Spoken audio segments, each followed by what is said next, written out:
हमारे शहजादे हैं जिन्होंने हाल ही में संविधान को देखा है और समझा है, लेकिन संविधान की प्रति उठाने वाले उस खटाखट साम्राज्य के शहजादे साहब को शायद इस बात का संज्ञान नहीं है कि देश का संविधान क्या कहता है। राहुल जी यहाँ पे आए, कई बातें कहीं, कई वादे उन्होंने किए। एक ये भी वादा कर डाला कि वो स्टेटहुड देंगे, बावजूद इसके कि ये वादा पूरी तरह से केंद्र सरकार ने पहले ही दिया है, उसको लेकर कोई इफ़ और बट है नहीं, वो एक मैंडेट है सरकार का। और ये जानते हुए भी कि इस तरह का वादा सिर्फ केंद्र सरकार दे सकती है। अव्वल तो उम्मीद नहीं है कि उनकी सरकार बनेगी, और अगर बनती भी या बनेगी भी, जो लगता नहीं है जिसके इम्कानात किसी को, तो वो देना चाहेगी भी तो दे नहीं सकती, क्योंकि ये काम सिर्फ केंद्र सरकार का है। तो राहुल गांधी जी, संविधान की प्रति उठाना, उसकी दलीलें देना, उसको लेके घूमना फिरना एक चीज़ है, संविधान को समझना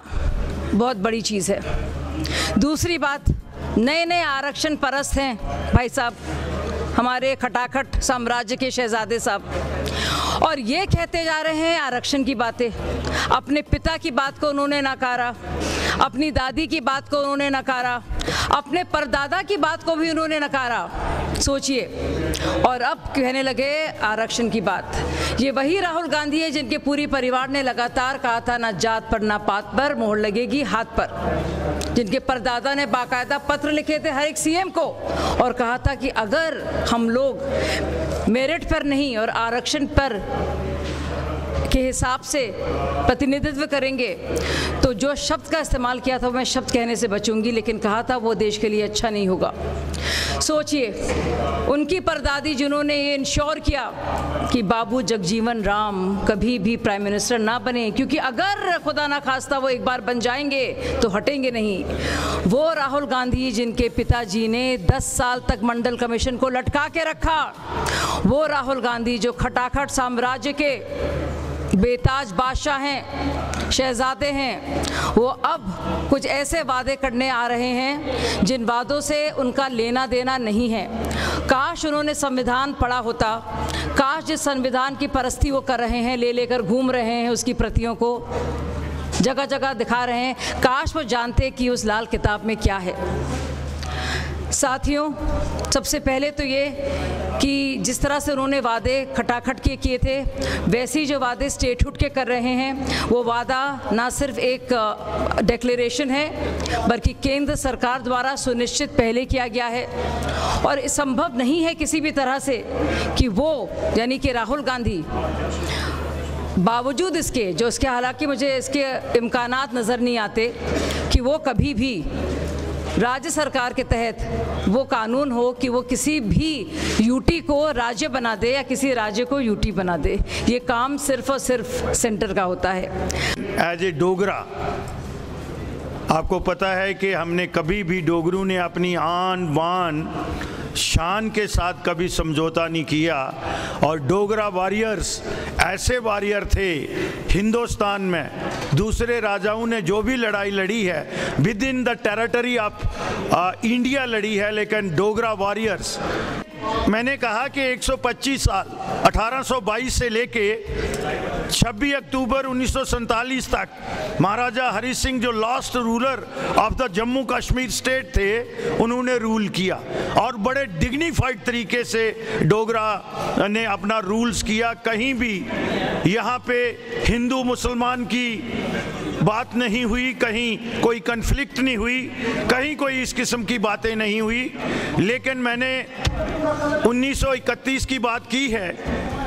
और 1949 की बात की है। आपको पता है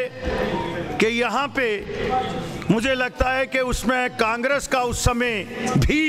ये साजिश रही होगी, जो 2 नेशन थ्योरी की बात थी, शेख अब्दुल्ला को यहाँ प्रमोट किया और शेख अब्दुल्ला ने यहाँ मुस्लिम कॉन्फ्रेंस बनाई, जिसमें जो बाद में नेशनल कॉन्फ्रेंस बनी। आज राहुल गांधी की बात से ये बात जुड़ती है। और उसके बाद उन्होंने ये बात भी कही कि हमने महाराजा हरि सिंह या राजे महाराजाओं को यहाँ से निकाल दिया, तो वो बात 1949 के साथ जुड़ती है। जब ये कंडीशन शेख अब्दुल्ला ने रखी थी पंडित जवाहरलाल नेहरू के सामने कि जब तक आप महाराजा को यहाँ से जिला वतन नहीं करते तब तक मैं यहाँ काम ठीक तरीके से नहीं चलने दूंगा। डोगरों ने तब भी खून का लहू पिया था, और वो पिया था लहू, और अपने जिगर में आज तक हमारे में वो आग है। लेकिन ये लोग हमारी कहीं ना कहीं जो हमारी क्रेडिबिलिटी है, जो डोगरों की आन बान शान है, आज राहुल गांधी जी ने, मैं तो उसको ज़्यादा सीरियस लेता नहीं क्योंकि मैं रहा हूँ उनके साथ, मुझे पता है उनकी कैपेसिटी क्या है,